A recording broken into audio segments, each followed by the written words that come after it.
Je vais vous parler du mimétisme.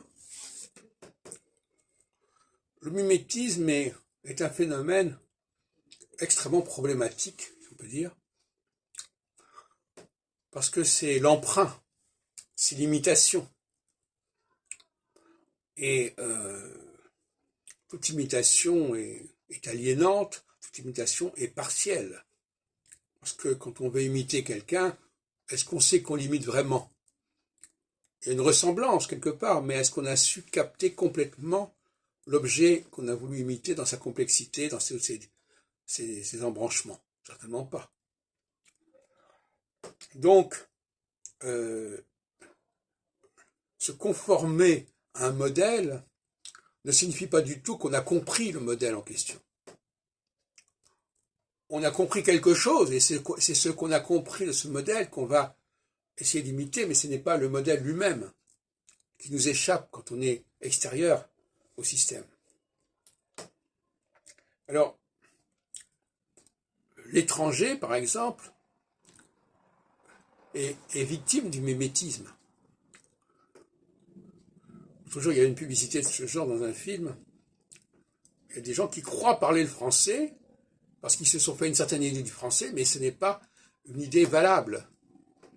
Ça ne leur permet pas de se franciser pour autant. Mais ils ont l'illusion qu'ils ont emprunté des éléments du français et que par là même, ils se sont francisés. Ce qui n'est pas faux. Mais cette francisation est très superficielle et artificielle. Un autre exemple qui est intéressant aussi, c'est la question de l'ascension sociale. Alors là, il ne s'agit plus d'un déplacement géographique dans l'horizontalité, mais d'un déplacement vertical.